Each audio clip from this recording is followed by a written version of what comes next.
Praise God.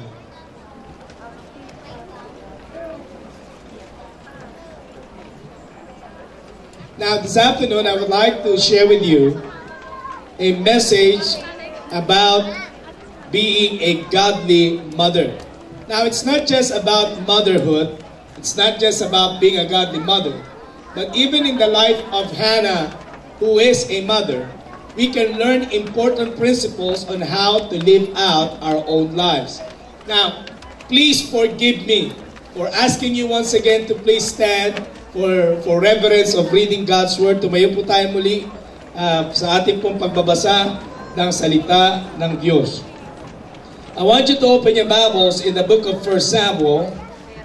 1 Samuel chapter 1, beginning from verse 1 up to verse 18. 1 Samuel chapter 1, verse 1 up to verse 18. And let us read this alternately. Now there was a certain man of Ramathaim Zovim, of the mountains of Ephraim, and his name was Elkanah, the son of Jeroham, the son of Elihu, the son of Tohu, the son of Zup, an Ephraimite. Verse 2.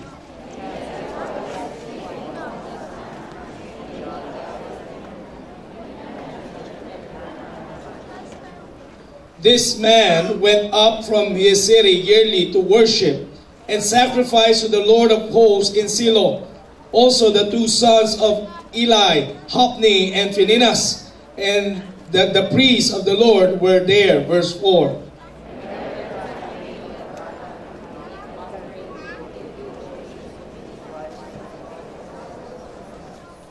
But to Hannah he would give a double portion, for he loved Hannah, although the Lord had closed her womb. Verse 6.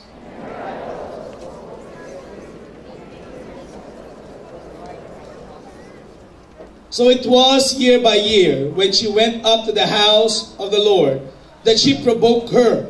Therefore she wept and did not eat. Verse 8.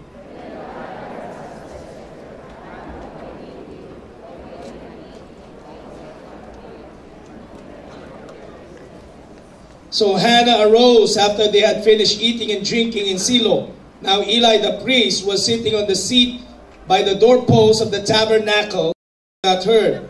Therefore Eli thought she was drunk. Verse 14.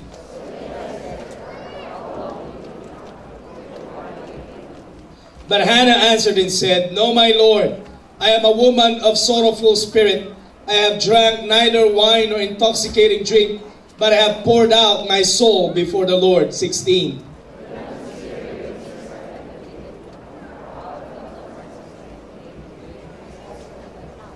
Then Eli answered and said, Go in peace, and the God of Israel grant your petition, which you have asked him. Verse 18.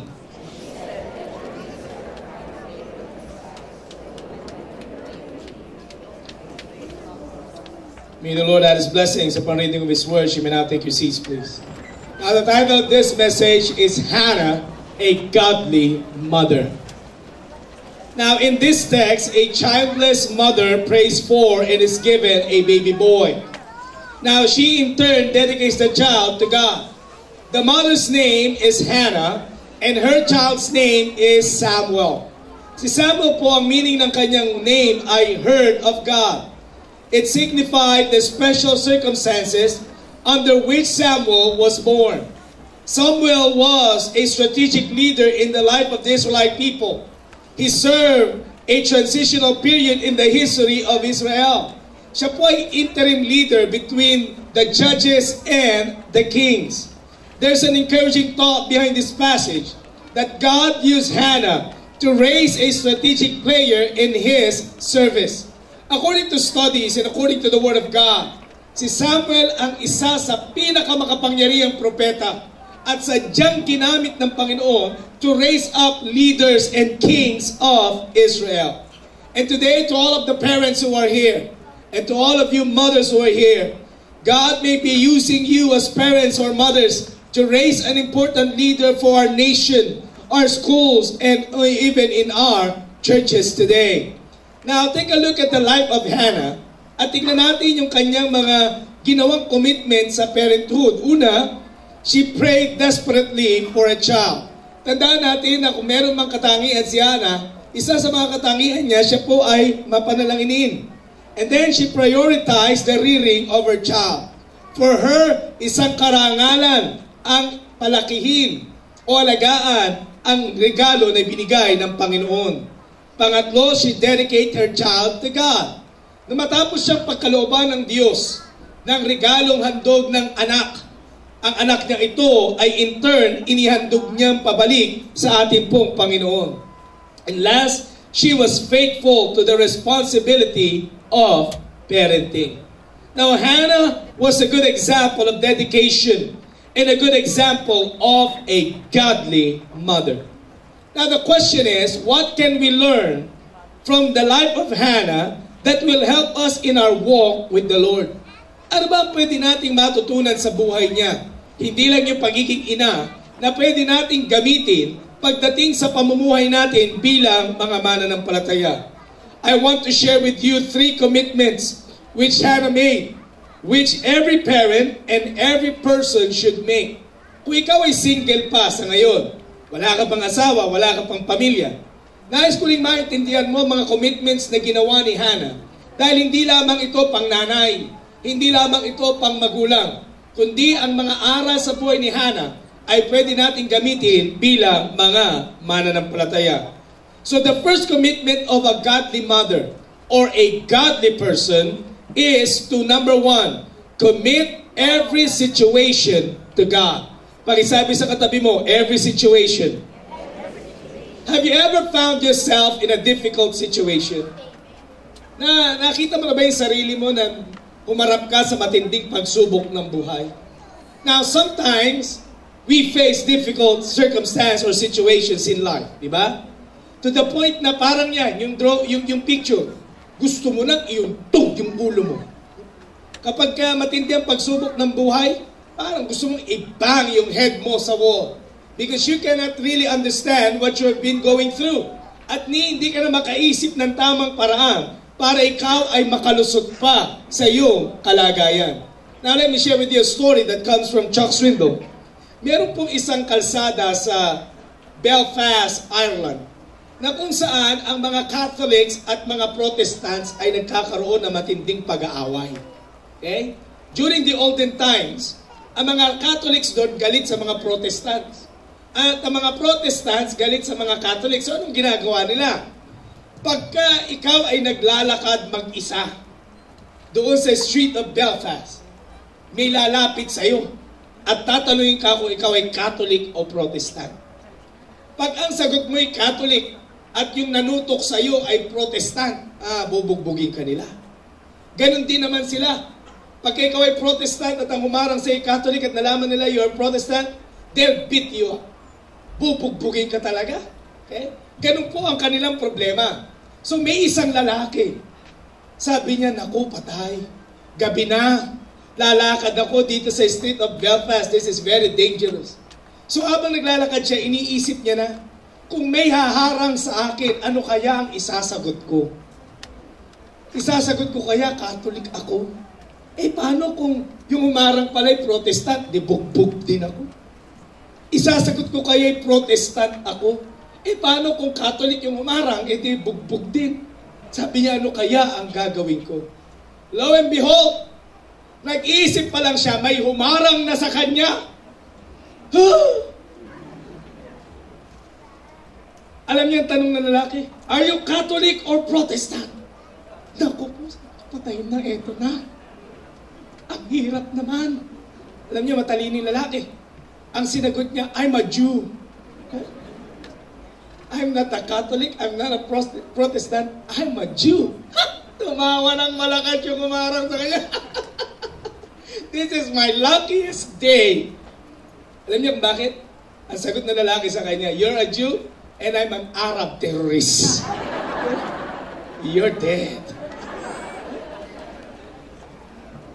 Now that may sound funny and humorous.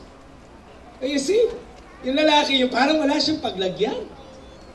At minsan, may mga sirkumstansya ng buhay natin. Sa dami ng problema, wala rin tayong mapaglagyan. Tila baga you're facing a blank wall and there's nothing that you can do about your situation. Think about Hannah. Si Hannah was involved in a polygamous marriage. In addition, she was the object of scorn of the other wife in the relationship. Alam niyo, itong si Penina ay maraming anak, maraming sons and daughters. Hindi na nga sinabi kung gaano karami, pero marami. Okay?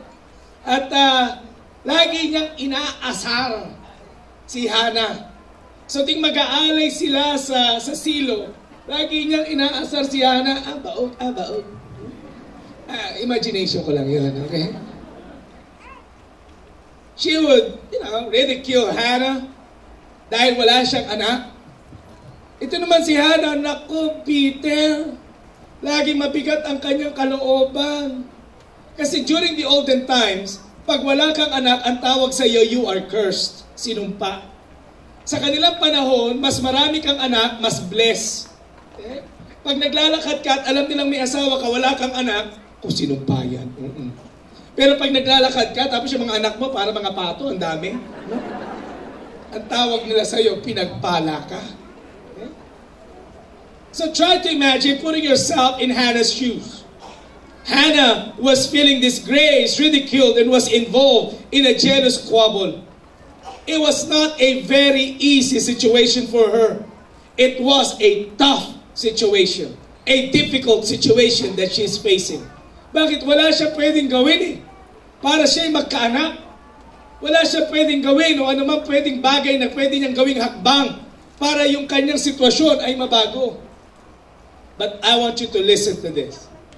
Sa kabila ng problema at kahirapan ng sitwasyon ni Hannah, one of the most important lessons we learn from her is that Hannah committed her situation to God. That's wonderful.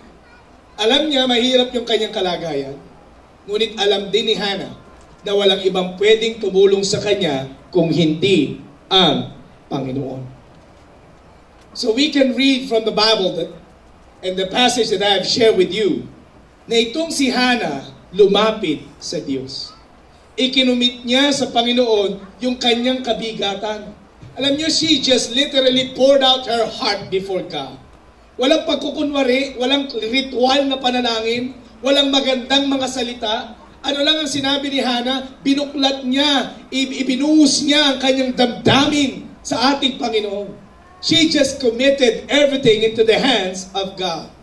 Now, you and I would understand that it's not always easy to give God a situation in our lives. Hindi madali. Bakit? Kasi human nature, gusto natin gumagawa ng sariling paraan. Tayong mga tao, hanggat meron tayong diskarte, dumidiskarte. That is human nature. So therefore, it's not easy for us to really commit every situation into the hands of God. Kaya ano nangyayari? Pag hindi natin sinusuko sa Panginoon ang ating mga kalagayan, anong nadidevelop? Nadidevelop sa atin ay worry. Pakisabi nga sa katabi mo, worry. Hindi mo binibigay sa Panginoon eh. So ano nangyayari? Mientras hindi mo binibigay sa Panginoon, natatakot ka. Nag-aalala ka ng labis. Nawawalan ka ng kapayapaan. Now I read an article about a woman. Meron po isang babae. For many years, ang kanyang agam-agam, ang kanyang pag-aalala, baka sila ay mapasok ng magnanakaw. Lagi. So tuwing gabi, hindi siya makatulog. Konting kaluskos ng pusa, may magnanakaw. Lagi na lang magnanakaw. Nag-aalala siyang palagi na baka may magnanakaw. Okay? You know, for 10 years, wala namang magnanakaw. So for 10 years, laging mababaw ang tulog niya because of worrying that a burglar would come into their house. Now, after 10 years, yung asawa niyang lalaki nagising ng madaling araw at may narinig siyang kaluskos. Pinuntahan ng lalaki yung lugar na kung saan narinig niya yung kaluskos. Nakita niya nga magnanakaw. Sabi ng lalaki, don't move. Be quiet. I want to ask you to join me to see my wife upstairs. You know what? She's been waiting for you for 10 years. And I want you to meet my wife. Pero 10 taon kanyang inintay. Ngayon ka lang dumating. Hindi ko na palalampasin ang pagkakataong ito na hindi mo makilala ang misis ko. Now, that is truly hilarious. Pero alam ba, kapatid, madalas ganyan tayo. Ang dami-dami nating ipinag-aalala sa buhay, gayong napakadali lamang na i-commit natin sa Panginoon ang anumang kalagayan na meron tayo. Anong sabi ng Biblia? Why worry? Sabi ni Jesus, bakit ka mag-aalala? Gayong pwedeng lumapit ka sa Kanya sa pamagitan ng pananalangin. Pakisabi nga sa katabi mo, mag-pray ka kaysa mag-alala. Now, ang totoong magnanakaw, it can steal from you once or twice. Ngunit, worry can steal from you night after night for many years. Hindi lamang tulog ang ninanakaw sa iyo ng worry, kundi yung tinatawag na life's productivity. All of us can laugh and agree with that story, but the truth is we must place our trust in God and allow Him to be in control of our situation. Amen? Now maybe today, you are in an unjust situation. I-commit mo yan sa Panginoon. Maybe today you are single and you're deciding to get married.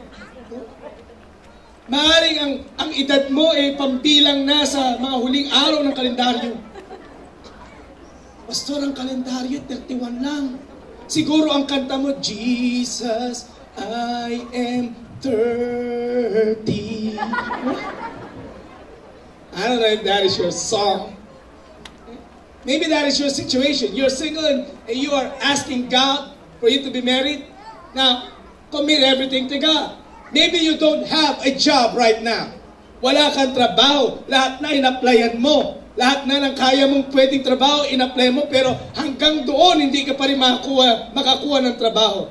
Then you have to commit everything into the hands of God. Maybe you are unhappy with your job. Kung hindi ka man masaya sa trabaho mo, i-commit mo yan sa ating Panginoon. Maybe you're a single parent today. That you are raising your kids on your own. By your own strength, by your own resources. I-commit mo yan sa Panginoon. Maybe like Hannah, you are facing an impossible situation right now. But one thing we can learn, na gaano man kaimposible ang lahat ng ating mga kalagayan, pag ibinigay mo yan sa kamay ng ating Panginoon, patutunayan niya sa iyo na natiling walang imposible sa Diyos na ating pinaglilingkuran. On your own, you cannot do anything about it. Sa sarili nating lakas, wala tayong pwedeng gawin. Ngunit kung matututo tayong ibigay sa kamay ng Panginoon, makikita mo na higit ang kayang gawin ng Diyos sa buhay ng bawat isa sa atin. Merong isang lumang gospel song ang sabi, take your burdens to the Lord and leave it there. I guess that's what we need to do. Pakisabi sa katabi mo, commit everything to the Lord. We must learn to trust the grace of God and the sovereignty of God. Matuto tayong magtiwala sa Panginoon. Sa tao, ang bilis-bilis natin magtiwala. Sa Diyos, ayaw mong magtiwala. Nabibigyan kita ng sitwasyon, ha? Kasi hindi natural ang pagtitiwala, eh. Kunwari, kunwari lang naman, ha? Mag-imagine ka lang. Huwag mo hanapin sa Bible mo, yuyuko-yuko ka pa. Okay? Kunwari, ikaw ay nag-lunch break lang. Okay? Pumunta ka ng bangko to pay for an important bill. Magbabayad ka. Kaya lang, pagpunta mo doon sa bangko, ang haba ng pila. Tapos mauubos na yung lunch break mo. Yung kumpanya mahigpit. Ganun. Kaya lang, kailangan mo magbayad. Pag di ka nagbayad, kasi may rahal ko kunwari, no? Kliyente. Pag di ka pa nakapagbayad, putol na. So what are you going to do? Yung bill, 7,000, 8,000. Huh? Kaya lang merong matanda sa harapan mo. Mukha siyang katiwa-tiwala.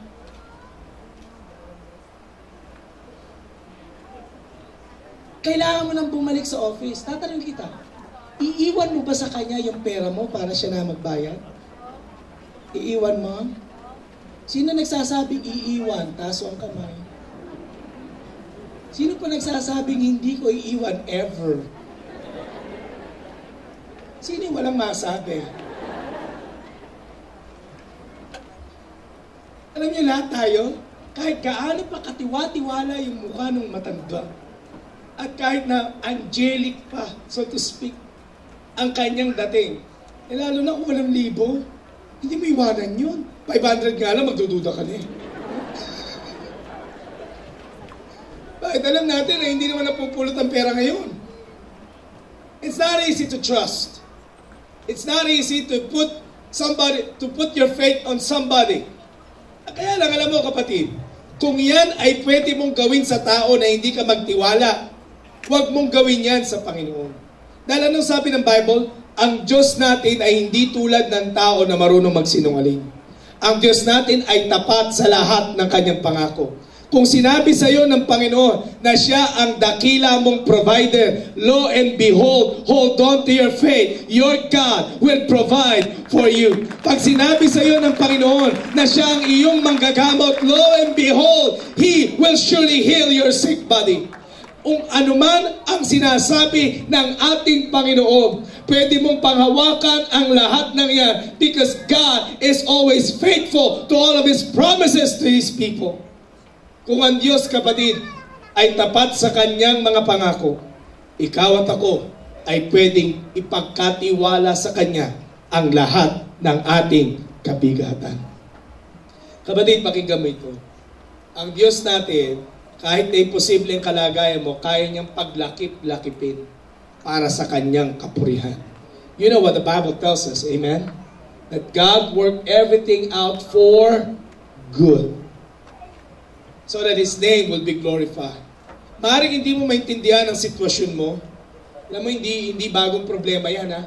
Sa Bible, maraming ganyan. Si Mary, nabuntis ng birhen through the power of the Holy Spirit. Imposible, pero ginawang posible ng Panginoon. Then later on, because Jesus has been born, you and I are now having salvation and eternal life.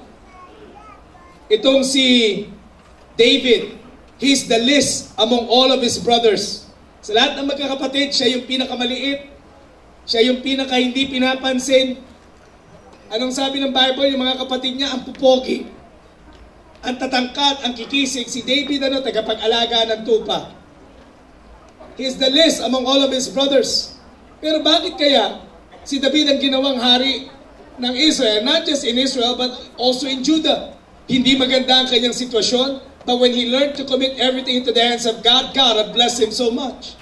Si Mary Magdalene, alam niyo ba na si Mary Magdalene ay demonized? Ganda pag sa English, no? Demonized. Pag sa Tagalog, may sapi. Alam niyo, punong-puno ng demonyo sa katawan si Mary Magdalene. But when she had an encounter with Jesus, Mary Magdalene was set free. Sa tingin ng tao, hindi na pwedeng magbago ang buhay ni Mary Magdalene. Sa tingin ng tao, hanggang kanon na lamang siya. But when Mary Magdalene had learned to commit everything to God, she found out that there is still something great to happen in her life when she met Jesus. Kapatid, gaano man ka-awkward ang sitwasyon mo ngayon, gaano man kapangit sa iyong pananaw ang sitwasyon mo ngayon, sapat ang kapangyarihan sa kamay ng ating Diyos na buhay upang baguhin ang anumang kalagayan ng ating pong mga buhay. Hallelujah! Just like what we have learned from Hannah, it was impossible for her to bear a child. But with the power of God, she gave birth to a boy named Samuel. Commit every situation to God. Pangalawang lesson that we can learn from Hannah, commit yourself to God. Not just your situation, but yourself. Pakisabi sa iyong katabi, yourself. You know, Hannah's commitment was displayed by a commitment to prayer. Itong si Hannah ay babaeng mapanalanginin. At sa kanyang pananalangin, Hannah depends so much on God. 100% ang kanyang pananampalataya, ang kanyang pagtitiwala sa Panginoon, na maging ang kanyang buhay ay ginawa niyang ilagak sa kamay ng Diyos. Remember, hindi lang yung sitwasyon niya binigay niya sa Panginoon. Ibinigay niya mismo ang kanyang buhay sa ating pong dakilang Diyos. You know, all of us would like to succeed in life, di ba? Sino po sa inyo gusto niyo magtagumpay sa buhay? Taas ang kamay. All of us would like to have victory in our lives. Alam niyo, meron pong tatlong lalaki na sila ay papunta doon sa tinatawag na town of victory and success.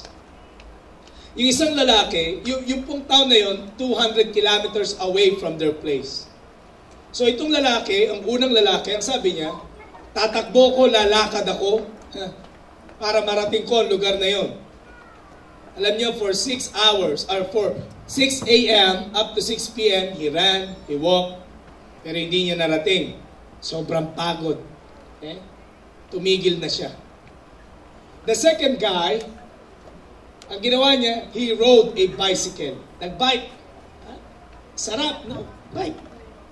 Mahirap na lang pag medyo pataas. No? Pagka nabibisikleta ka at pataas, parang gusto mo nang mag-rapture, di ba? Mahirap eh. Pero pag pababa, he would get a free ride pababa. Kaya lang, narating niya yung town of victory and success. Kaya lang, sa sobrang pagod niya, hindi niya na-enjoy. Wow, he was so exhausted. Pero meron ikatlong lalaki. Yung ikatlong lalaki, nagrenta ng van. Kumuha ng driver at sumakay lang. For 3 hours, narating niya yung town of victory and success. At bumaba siya sa sasakyan as fresh as a daisy. Wala lang. Na-enjoy niya. Na ano yung sinasabi mo, pastor? Pakwento-kwento ko pa, gulo-gulo mo. Ano yung sinasabi ko? Madalas, sa kagustuhan nating marating yung tagumpay, para tayong yung lalaking nauna. We try everything on our own. We run, we strive, di ba? Sa sarili natin, gusto ko magtagumpay, halatira, halabira.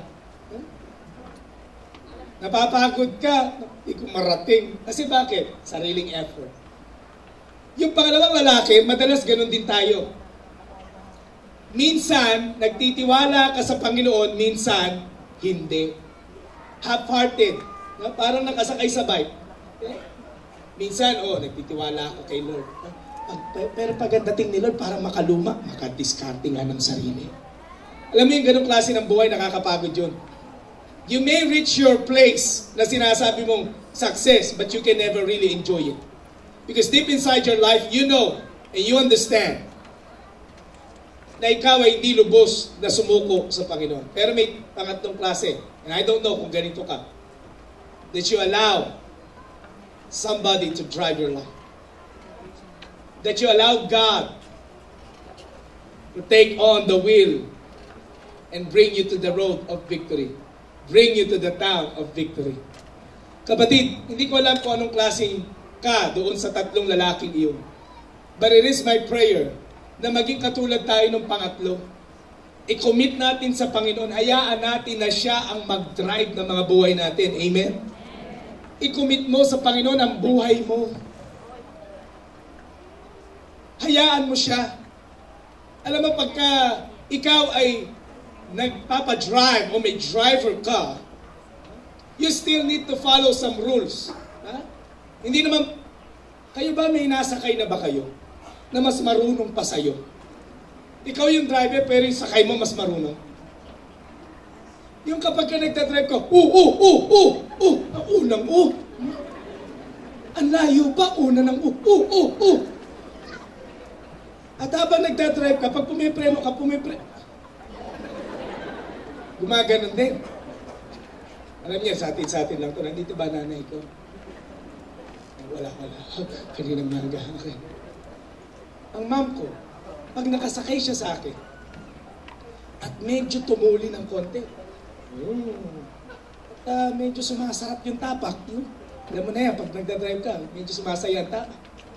Alam niyo, bumubulong. Madalas nakasakay siya sa likuran ko. Alam niyo ang bulong, in Jesus' name, in Jesus' name. Para akong may sabi. At inaalis sa akin yung sabi.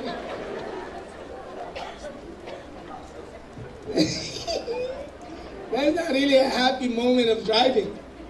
Na, pagdating sa buhay natin, kung ang Panginoon na nagdadrive ng buhay mo, huwag mo siyang pakialaman. Ang gawin mo, you follow the certain rules and guidelines. Now, kapag ikaw ay may driver, hindi naman pwedeng nilalabas-labas mo yung ulo mo sa bintana. Mahagip ka pa ron. O kung ano man. You need to follow the rules of the driver. Remember, the one who is driving is the one who is having authority inside the car. So pag sinabi ng driver, you put on your seatbelt, you put on your seatbelt. Okay? So pag sinabi sa iyo ng Panginoon that you follow this and do this, enable yourself to walk according to my words, then you and I must do it. Amen? Bakit? Tanda mo ito, kapatid, kahit na makulitan ka na sa akin, ang effort mo lang pagdating sa tagumpay ng buhay ay sumunod sa panuntunan ng Panginoon. Why? Because there is no better plan than the plan of God for your life and for my life. Hallelujah! Pagka hinayaan mo ang Panginoon na siyang manguna, ang effort mo lang, sumunod ka. If you would commit your life to God, you would surely see that He is a God who is more than enough. In the study of the life of Hannah, you will discover that she walked with God. Lumakad siya sa panuntunan ng Panginoon. At imbis na siya'y i-mock at i-ridicule sa kanyang buong buhay, nakita natin na siya ay tinawag na pinagpalang lingkod ng Panginoon. Hannah's humility, dependency, and walk with God reflected her commitment of herself to God. Now, the third lesson that we need to learn from the life of Hannah is to commit your best to God. Si Hannah, hindi lang niya kinumit yung kanyang situation to God. Hindi lang niya kinumit yung kanyang sarili sa Panginoon. Ngunit, she committed her best to God. Hannah did something that may seem a little radical to some of us. Bakit radical? She promised God in chapter 1 verse 11 that if He would give her a male child, she would dedicate the child to God. Sabi niya, Ama, Panginoon, bigyan mo lang ako ng anak na lalaki at sa buong buhay ng batang ito, maglilingkod siya sa iyo and no razor shall come upon his head. Inialay niya ng buo ang kanyang anak sa Panginoon. Now remember, I told you, God has given Hannah the best kind of gift, the life of Samuel. Pero nung binigyan siya ng Diyos ng best, nagawa ring ibalik ni Hannah ang batang ito, which is her best, pagdating sa kamay ng ating Panginoon. Though it's hard for us to understand the situation of Hannah and Samuel, there are several important principles we can learn from this story. Sa bawat magulang na narito at sa bawat isa na narito, I want us to learn from Hannah's life. The first principle pagdating sa commit your best to God. As parents, we should see ourselves as stewards. Pakisabi sa katabi mo, stewards. The other word for steward is manager. Tayo bilang mga magulang, ang buhay ng mga anak natin ay hindi galing sa atin. Hindi natin totoong pagmamayari ang ating mga anak. Amen ba? Their lives belongs to God. Ang buhay na yon ay nanggaling sa Panginoon and therefore, ang Diyos ang totoong nagmamayari sa kanila. Every time that I'm doing child dedication, I'm always reminding the parents na tayo bilang mga magulang, tayo mga tagapangalaga lang. We don't really own the life of the child. So every time that God will be calling that child na maglingkod sa Kanya, alam natin na ang Diyos ang may-ari sa Kanya at dapat lang na ibigay siya sa Panginoon. Amen?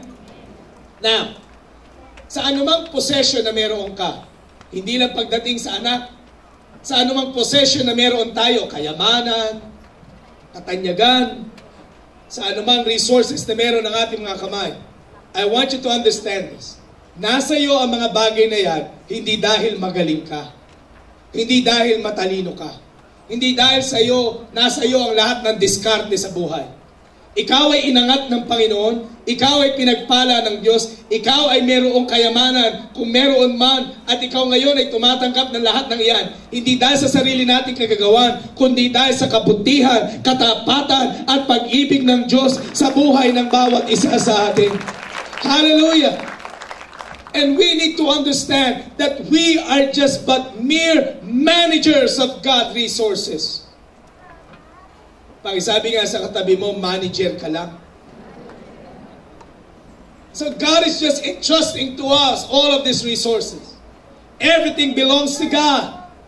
And we are just being privileged. Binibigyan lamang tayo ng pribileyo na ingatan, palaguin, at i-manage ang buhay ng mga bata, gayon din ang ating pong mga resources. Pangalawa, mahalaga po ito pagdating sa mga magulang. As parents, we should be willing to release our children so that they may realize their fullest potential in God's service. Alam niyo, one of the temptations ng mga magulang is to hold too tightly sa mga anak. Masyadong maging may pet. May mga pagkakataon, Ma, sama ako ng camp. Gusto kong mag-camp. Doon sa church may camp. Ay, wag na! Babae mong taong ganda-ganda mo pa naman, maligawan ka doon. Ano ba yun? Hindi, gusto ko mag-camp. Hindi na, magsiswimming tayo. Pakipet. Ayaw pakawalan sa Panginoon. Ay, gusto kong umatin ng youth fellowship. Gusto ko umatin ng fellowship. Hindi ka pa nakontento sa service? 2 oras kayo service natin? Gusto pa may fellowship? Ipet.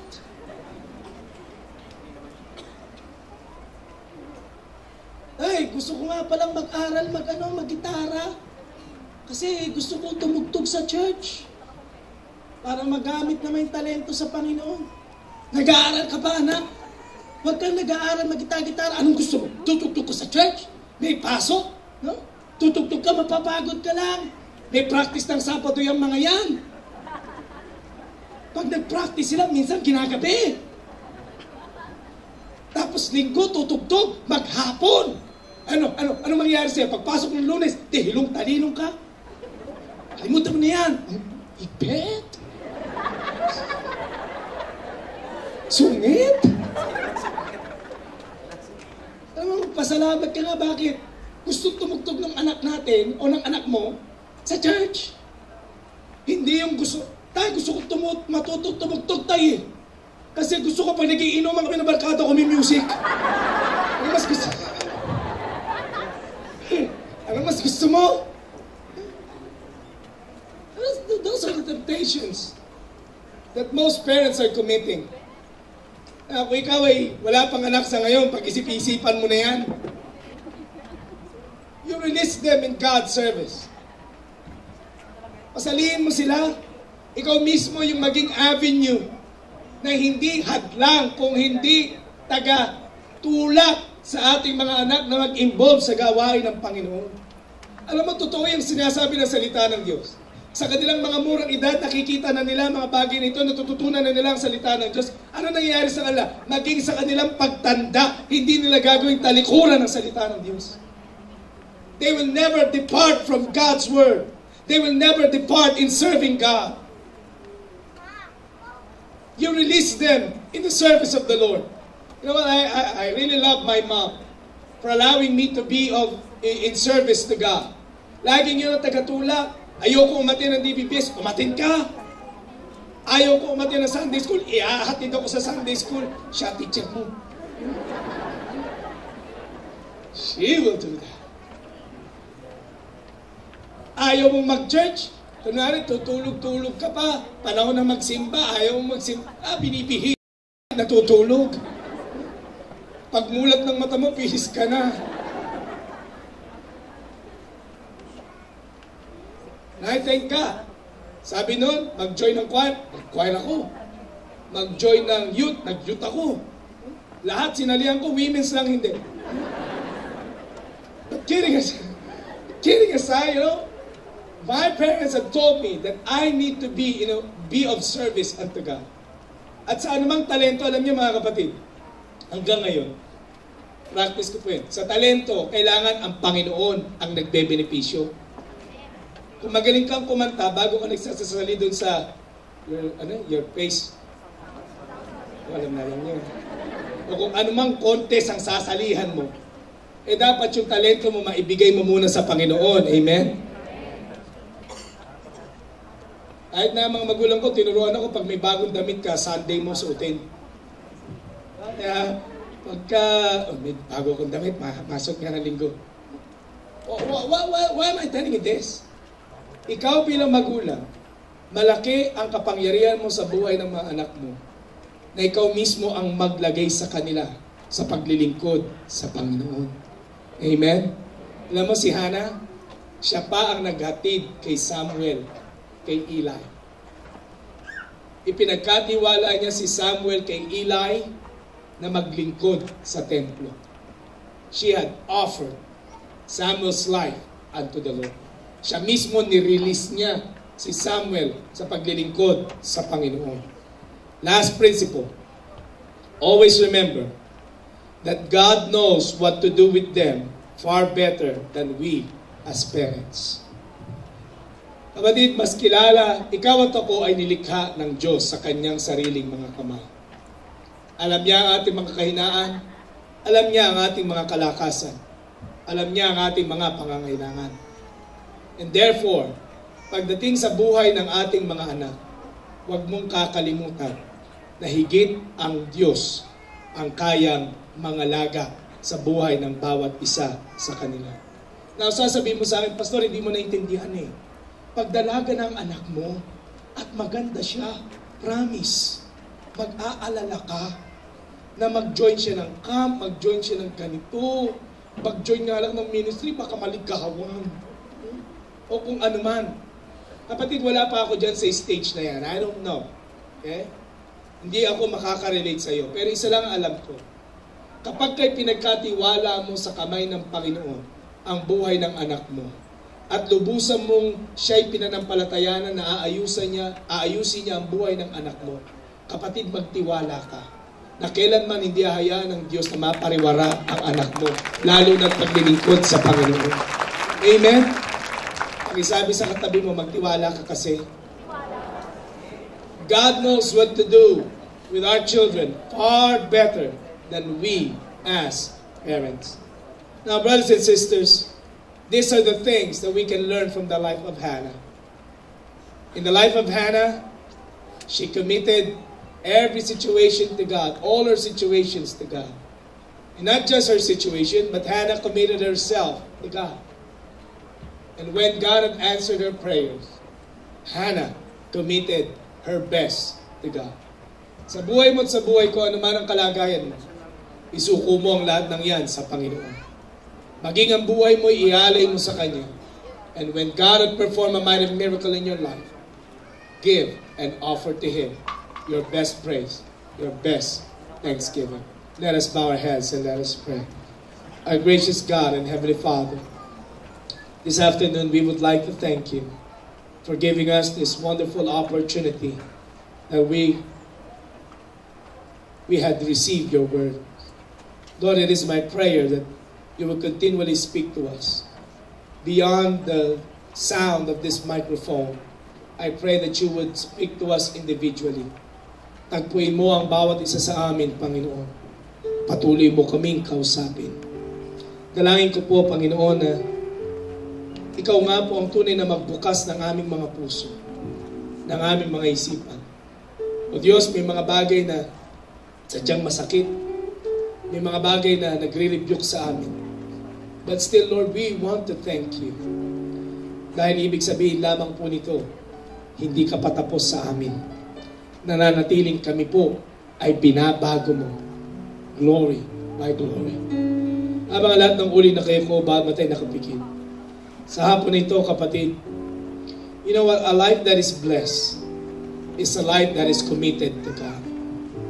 At kung sa hapon na ito, sinasabi mo, Pastor, nais ko ng buhay na pinagpala. Alam mo kapatid, ang unang hakbang ay ibigay mo ang buhay mo sa Panginoon. Tanggapin siya bilang iyong Panginoon at sariling tagapagligtas. And you know that no matter how difficult your circumstances may be, pag meron kang Jesus sa buhay mo, meron ka ng katuwang, meron kang kasama na hindi ka iiwan, hindi ka pababayaan. At kung yan ang iyong panalangin sa hapon na ito at sinasabi mo, Pastor, I need Jesus. Habang lahat ng uri na kayo ko bamatay nakapikit, pakitaas mo lamang yung kamay. Sasamahan kitang manalangin. Salamat po sa kamay na yan. Mahal ka ng ating Panginoon. Meron po ba na itataas yung kanyang kamay? Sasabihin niya, Pastor, I need Jesus in my life. Nais ko i-commit ang buhay ko sa Panginoon. If that is you, I want your hand to be raised. Salamat po sa kamay na yan. God loves you. I can see that hand. Even if you are at the balcony, I can see your hand. God loves you. God loves you. Even if you are at Cinema 6. Kung nais mo na ibigay ang buhay mo sa Panginoon, today is that day. Huwag mong palampasin ang pagkakataong ito. Tanggapin mo si Jesus bilang iyong Panginoon at sariling tagapagligtas. Let us all stand together. Hallelujah. Now this is the challenge that I would like to give sa mga kapatid na nagsipagtaas po ng kanilang mga kamay. I know it's tough. No? Minsan nakakahiya magtaas ng kamay. Lalo na pag nakita mo parang ikaw lang ang nakataas ng kamay. But I would like to tell you this. I would like to congratulate you for making that bold decision of raising up your hand. Now I want to challenge you more. Kung talagang seryoso ka na nais mo ibigay ang buhay mo sa Panginoon, lumabas ka sa upuan mo. Pumunta ka dito sa harapan, sabay tayong manalangin. I want you to understand na ang paglabas mo sa upuan mo, pagpunta mo dito sa harapan, ay hakbang ng iyong pananampalataya. You are just but telling us today, publicly, na Pastor, hindi ako alis sa lugar na to hanggat di ko nabibigay ang aking buhay sa Panginoon. If that is you, I want you to come. Give your heart and your life to Jesus today. Hallelujah. For those of you who had not raised your hand, pero nararamdaman mo na parang may kumakatok sa puso mo, kapatid, anong sabi ng salita ng Diyos? Today, if you hear His voice, do not harden your heart. For today is the day of your salvation. If that is you, I want you to come. Grab this opportunity. Seize this very moment that the Lord has given to you. Huwag mong palampasin ang pagkakataon na ito na pwede kang makatiyak ng buhay sa kamay ng ating Panginoon. Hallelujah. Sa mga kapatid na lumapit po dito sa harapan, nais ko pong kayo sumunod sa maiksing panalangin na ito. Ito po'y panalangin ng pagsuko ng ating puso, ng ating buhay kay Jesus. Sabihin niyo po, Panginoong Jesus, lumalapit ako sa iyo at inaamin ko po na ako po'y makasalanan, na ako hindi matuwid sa iyong harapan. Ngunit sa hapon na ito, humihingi po ako ng kapatawaran mula sa lahat ng aking mga kasalanan. Linisin mo po ako. Baguhin mo po ako. Panginoong Jesus, ako po'y nananampalataya na ikaw ay namatay, ngunit muling nabuhay para sa akin. Sa oras na ito, tinatanggap kita sa aking puso, sa aking buhay, bilang aking Panginoon at sariling tagapagligtas. Magmula po sa araw na ito, sinusuko ko sa iyo ang aking buhay. Salamat po, Panginoong Jesus, sa pagpapatawad mo sa akin. Salamat po, Panginoong Jesus, sa buhay na walang hanggan. At salamat po sa mga pagpapala mo na ipagkakaloob sa akin. Salamat po muli. Amen. Sabi po ng salita ng Diyos, ang sino man nakipagkaya sa Kristo ay bagay na nilang, we welcome to the family of God. Palapakan po natin sila sa ating Panginoon.